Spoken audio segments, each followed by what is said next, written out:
There's a conversation you've been meaning to have. You know what needs to be said. You've known for a while, and yet you haven't said it. This isn't forgetfulness.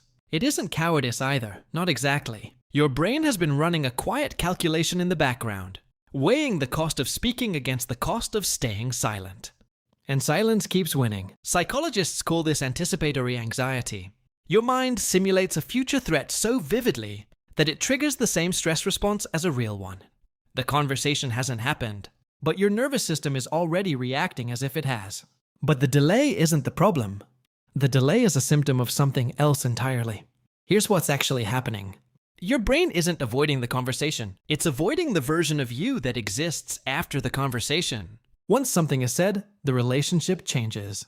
Once the truth is out, you can't unknow it together. The delay isn't laziness, it's preservation. You are protecting a version of your life that still feels manageable. And this is why the postponement rarely ends on its own. The brain has one primary directive: reduce perceived threat. A hard conversation carries multiple threats simultaneously. The threat of rejection. The threat of conflict. The threat of being misunderstood. The threat of being right about something you didn't want to be right about. When multiple threats stack, the brain doesn't weigh them. It avoids them collectively. The result is an internal loop. You intend to speak, the brain simulates the worst outcome, the body reacts with tension, and the mind files it under "not today." This cycle repeats, not because you're weak, but because the mechanism is working exactly as designed.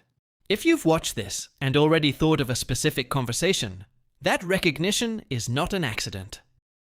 You don't need to force the conversation. You need to notice what the delay is actually costing you.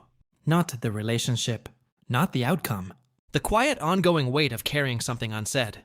That weight is information. And information is the beginning of movement.